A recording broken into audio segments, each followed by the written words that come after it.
매일 성경 묵상을 돕는 해설 가이드입니다. 안녕하세요. 묵상 코치입니다. 함께 읽고 나눌 말씀은 마가복음 16장 1절부터 20절까지 말씀입니다. 오늘 말씀은 부활하신 예수님에 대한 내용입니다. 1절부터 8절까지입니다. 안식일이 지남에 막달라 마리아와 야고보의 어머니 마리아와 또 살로메가 가서 예수께 바르기 위해 향품을 사다 두었다가 안식 후 첫날 매우 일찍이 해 돋을 때에 그 무덤으로 가며 서로 말하되 누가 우리를 위하여 무덤 문에서 돌을 굴려주리요 하더니 눈을 들어본즉 벌써 돌이 굴러져 있는데 그 돌이 심히 크더라. 무덤에 들어가서 흰 옷을 입은 한 청년이 우편에 앉은 것을 보고 놀라매 청년이 이르되 놀라지 말라. 너희가 십자가에 못 박히신 나사렛 예수를 찾는구나. 그가 살아나셨고 여기 계시지 아니하리라. 보라 그를 두었던 곳이니라. 가서 그의 제자들과 베드로에게 이르기를 예수께서 너희보다 먼저 갈릴리로 가시나니 전에 너에게 말씀하신 대로 너희가 거기서 배우리라 하라 하는지라. 여자들이 몹시 놀라 떨며 나와 무덤에서 도망하고 무서워하여 아무에게 아무 말도 하지 못하더라. 안식일은 토요일 저녁 6시경에 끝납니다. 안식일에 닫혔던 상점들이 이 시점에 다시 열려 여인들은 향료를 살 수 있었던 것입니다. 향료를 시체에 발라주는 것은 썩는 냄새를 없애주는 것입니다. 막달라 마리아와 야고보의 어머니 마리아, 살로메는 이미 십자가형을 목격한 제자들로 언급된 사람들입니다. 그들이 보아둔 예수님의 무덤에 안식 후 첫날, 즉 일요일 새벽 일찍 그곳으로 간 것입니다. 3절에서 여인들은 출발하기 전 누가 예수님의 무덤에 큰 돌을 굴러줄 것인지를 생각합니다. 그런데 4절에 눈을 들어 본즉 놀랍게도 엄청나게 큰 돌덩어리가 이미 굴러져 있었던 것입니다. 돌이 굴러졌다는 수동태 표현은 하나님이 하셨다는 의미로 익힐 수 있습니다. 마태복음은 천사가 돌을 굴렸으며 지진이 동반되었다고 보고하고 있지만 마가복음은 이보다 더 간결하게 묘사하고 있습니다. 5절에서 마가복음은 이 청년이 천사였다라고 밝히고 있지 않지만 문맥과 흰옷을 근거해 볼 때 천사라 보는 것이 합당합니다. 마태복음은 분명하게 천사로 밝히며 그 옷이 눈과 같이 희다라고 표현합니다. 누가복음도 역시 두 남자가 찬란한 옷을 입고 서 있었다고 묘사합니다. 여자들이 몹시 놀라는 모습은 천사 같은 메신저들을 만난 사람들이 보였던 모습과 흡사합니다.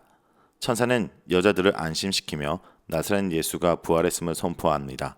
천사가 예수님이 살아나셨고 여기 계시지 아니하리라 라고 선포할 때 이것은 처음으로 부활을 알린 것이 됩니다. 7절의 천사는 여인들이 제자들에게 전할 메시지를 선포하는데 그것은 이미 예수님이 전에 말씀하신 것입니다. 마가복음 14장 28절은 그 내용을 담고 있는데 그것은 예수님이 부활 후에 갈릴리로 가시겠다는 것입니다. 천사는 제자들과 별도로 베드로를 언급하고 있는데 그 이유는 그가 제자들 가운데 지도자의 역할이기도 했지만 예수님을 3번이나 부인한 일에 대한 회복이 필요했기 때문일 것입니다. 부활 후 예수님이 갈릴리로 먼저 가시고 거기서 제자들을 다시 만나려고 한 이유를 마가복음에서는 명확하게 밝히고 있지 않지만 우리는 처음 제자들을 부르시고 대부분 사역을 행한 장소인 갈릴리가 부활 사건 이후에 제자들의 사역을 다시 준비하는데 적합한 장소였을 거로 추측됩니다. 다른 사건들과 마찬가지로 부활 후 갈릴리에서 다시 만나기로 한 것은 이미 예수님이 준비해 놓으신 계획이며 요한복음 21장은 그 계획이 어떻게 실현됐는지도 보여주고 있습니다. 8절에서 보여주는 여인들의 반응은 매우 놀라 두려움에 휩싸여 도망하는 것입니다. 그런데 사실 마가복음은 16장 8절이 마지막 구절입니다. 9절부터의 내용은 초대교회 교회 공동체가 이 내용을 맞아 이어서 기록한 것으로 보고 있습니다. 그런데 만약 16장 8절이 이 마지막 구절이라고 했을 때 우리는 이 결말에 당황스럽게 됩니다. 여인들은 자신들의 두려움을 이겨내고 부활의 소식을 전했을까? 제자들에게 그 메시지를 전했을까? 마가복음은 어떤 대답도 주지 않고 예수님의 이야기를 마치고 있는 것입니다. 심지어 예수님의 죽음 후 직접적으로 부활하신 예수님이 나타난 것도 기록하고 있지 않습니다. 따라서 많은 후대 사본들이 16장 9절과 20절을 포함하고 있는 것이 그리 놀라운 일이 아닌 것입니다. 사실 이런 끝맺음은 마가복음이 그 전개에서 사용하고 있는 아이러니와 미스테리 가득한 수사학을 고려한다면 그렇게 놀라운 편은 아닙니다. 마가복음에서 이 놀라움과 혀를 찌르는 반전들이 계속되어 나왔기 때문입니다. 그래서 마가복음은 실제로 이렇게 끝남으로써 부활을 접한 우리들에게 어떻게 반응할 건지를 묻고 있고, 예수는 누구며 그의 죽음이 무엇인지를 고민하도록 합니다. 또 그가 부활했고 빈 무덤이 발견됐는데 그 예수에 대해서 제자들이 어떻게 반응할 것인가? 완전히 사라져버린 제자들과 같이 반응할 것인가? 두려움에 휩싸여 아무에게도 아무 말도 하지 못한 여인들처럼 반응할 것인가? 마가복음은 예수님의 이야기를 읽는 모든 독자들에게 이야기의 마지막을 우리들의 이야기로 채워 넣을 것을 도전하고 있는 것입니다. 이 부활의 소식을 듣고 당신이라면 어떻게 할 것인가?를 물으며 끝나는 것입니다. 그런데 초대교회 공동체에서는 이 내용을 이렇게 끝내지 않고 마가의 기록 이후의 기록을 함으로 말미암아 제자들이 어떻게 변했는지를 우리가 읽도록 하고 있습니다. 9절과 20절은 바로 그러한 내용을 담고 있는 것입니다.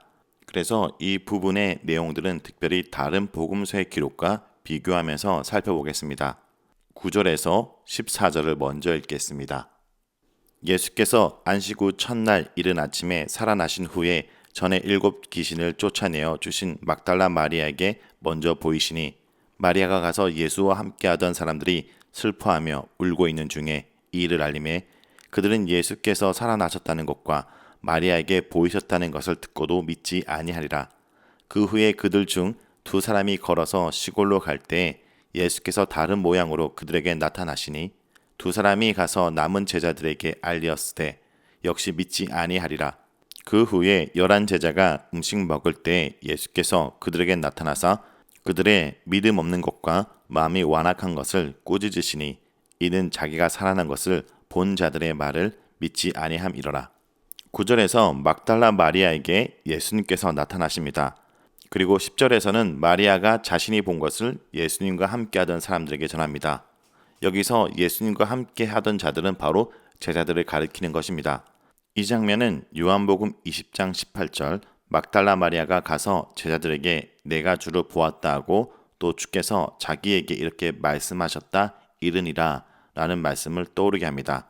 그런데 이 부분에서 제자들이 슬퍼하고 울고 있었다고 묘사한 것은 모든 부활 이야기 중 이곳이 유일합니다.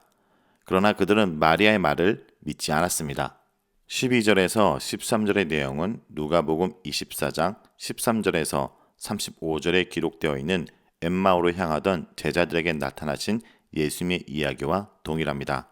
예수님께서 다른 모양으로 그들에게 나타나셨다라는 묘사는 누가복음 14장 16절 그들의 눈이 가리워져서 그인 줄 알아보지 못하거늘에서 제자들이 예수를 알아보지 못했다는 것을 다르게 표현한 것입니다.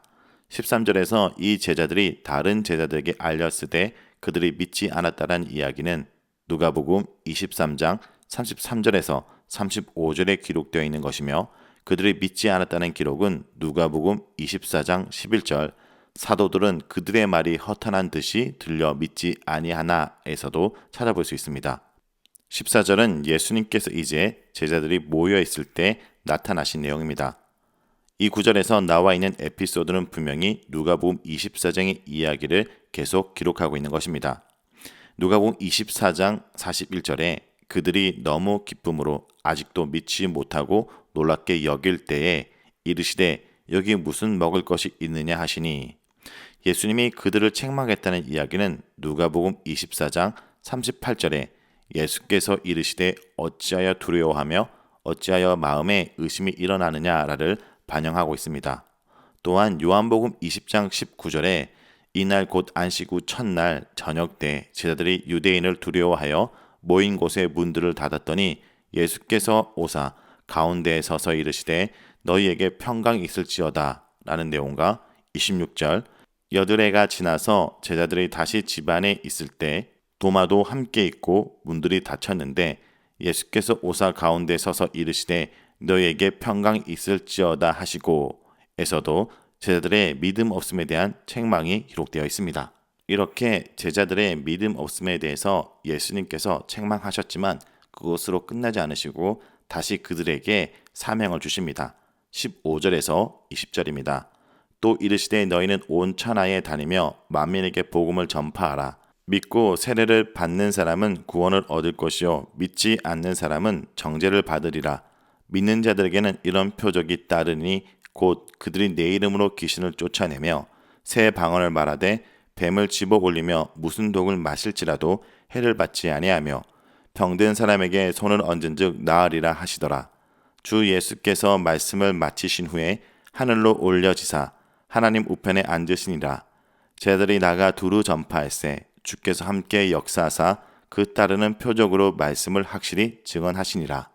15절에서 18절에 만민에게 복음을 전파하라는 명령은 마태복음 28장 18절에서 20절 예수께서 나와 말씀하여 이르시되 하늘과 땅의 모든 권세를 내게 주셨으니 그러므로 너희는 가서 모든 민족을 제자로 삼아 아버지와 아들과 성령의 이름으로 세례를 베풀고 내가 너에게 분부한 모든 것을 가르쳐 지키게 하라. 볼지어다 내가 세상 끝날까지 너희와 함께 있으리라 하시니라 라는 말씀을 연상시킵니다. 또한 사도행전 1장 8절 오직 성령이 너에게 임하시면 너희가 권능을 받고 예루살렘과 온 유대와 사마리아와 땅끝까지 이르러 내 증인이 되리라 하시는 명령과도 상통하는 것입니다. 19절에 사용된 주 예수라는 명칭은 사도행전 1장 21절, 사도행전 4장 33절, 사도행전 7장 59절과 바울 서신의 로마서 14장 14절, 고린도전서 5장 4절과 5절, 그리고 고린도전서 11장 23절에서도 찾을 수 있는 것입니다. 그러나 다른 복음서에서는 사용된 적이 없습니다. 그리고 예수님의 승천은 누가복음 24장 51절에 축복하실 때 그들을 떠나 하늘로 올려주시니 라는 내용과 사도행전 1장 2절에서 11절에도 기록되어 있습니다. 20절의 내용은 사도행전을 대표적으로 요약한 것이지만 제자들이 나가 두루 전파할세 라는 표현은 누가복음 9장 6절 제자들이 나가 각 마을에 두루 다니며 곳곳에 복음을 전파하며 병을 고치더라 라는 말씀을 떠오르기도 합니다. 이렇게 마가복음의 9절부터 20절의 내용은 십자가 앞에 도망쳤던 제자들이 다시 예수님의 제자로 사역들을 감당하며 있는 모습으로 마무리되고 있습니다. 자, 여기까지가 마가복음 16장 1절에서 20절까지 내용입니다. 오늘 이 말씀을 통해 우리는 무엇을 묵상하고 적용해야 할까요? 첫째, 예수님은 죽음으로 끝나지 않으셨습니다. 십자가에 못 박혀 죽으셨을 뿐만 아니라 다시 살아나셨습니다. 천사가 전해준 소식은 예수님께서 십자가를 지시기 전에 제자들에게 누누이 가르치신 것입니다. 천사는 예수님이 갈릴리로 먼저 가겠다고 하신 말씀까지 전해주어 주님이 말씀하신 그대로 다시 살아나셨음을 확인시켜줍니다. 만약 예수님이 다시 살아나지 않았다면 우리가 믿는 모든 게 헛될 정도로 예수님의 부활은 우리 믿음의 핵심입니다. 그리고 무엇보다 예수님의 부활은 우리 삶의 모든 것을 뒤집는 사건입니다. 여인들은 향품을 준비하고 무덤으로 가면서 무덤을 막을 돌을 어떻게 치울까 걱정했지만 그들의 준비와 걱정은 예수님의 부활로 쓸모없게 되었습니다. 여인들은 예수님의 죽음을 마무리하려고 갔지만 예수님께서 죽음으로 끝내지 않고 다시 살아나심으로 말미암아 끝난 것이 아니라 새롭게 다시 시작된 것입니다. 둘째, 그러므로 우리도 죽음으로 끝난 것이 아니라 죽음을 넘어선 인생, 죽음을 넘어선 제자의 삶을 살아야 합니다. 부활하신 예수님께서 막달라 마리아와 두 제자들에게 나타나셨지만 제자들은 예수님의 부활을 믿지 못했습니다. 그러자 예수님께서 직접 찾아오셔서 그들의 믿음 없음과 완악함을 꾸중하시고 만민에게 복음을 전할 책임을 맡기십니다. 예수님과 함께 제자로서 십자가를 따라간 삶을 실패했지만 그 실패로 끝내지 않고 예수님이 부활하심으로 십자가를 지고 가는 제자 삶이 다시 시작된 것입니다. 여러분, 십자가의 의미를 모르는 이들에게는 부활은 있을 수 없는 현상입니다. 제자들이 그랬습니다. 누누이 예수님께서 말씀하셨는데도 그들에게는 도무지 남아있지 않았던 말씀입니다. 하지만 부활을 모르고서 예수님의 증인이 될 수 없습니다. 부활이 아니고서는 복음이 성립될 수 없기 때문입니다. 예수님은 제자들을 찾아가 선수 부활의 증인이 되어 주셨고 이제 제자들을 세상으로 파송하여 이 부활을 증거하도록 사명을 주셨습니다. 부활하신 예수님만이 하실 수 있는 역사가 이 제자를 통해서 이루어지도록 해주셨습니다. 예수님의 부활로 그들의 제자로서의 삶이 다시 시작된 것입니다. 여러분, 특별히 오늘은 부활주일입니다. 예수 그리스도가 다시 살아나신 것을 기뻐하는 날입니다. 그러나 현재 여러 가지의 사항들로 인하여 주일날 모이지 못하고 온라인 예배나 각자 자리에서 예배를 드릴 수밖에 없는 환경 속에 있습니다. 그렇지만 여러분, 이 사항 때문에 우리의 신앙과 우리의 믿음이 실패한 것이 아닙니다. 주님이 부활하셨고 부활하신 주님을 통해 세워진 교회 공동체는 2000년 역사 가운데 가장 생명력 있는 공동체입니다. 우리가 상황에 따라 흩어지든 다시 모이든 우리는 부활하신 예수 그리스도를 따르는 제자입니다. 여러분, 이로 인해서 우리가 끝난 것이 아니라 우리의 신앙이, 제자의 삶이 다시 시작됐다는 것을 믿고 부활의 능력을 경험하는 제자의 삶을 살아가길 간절히 기도드립니다.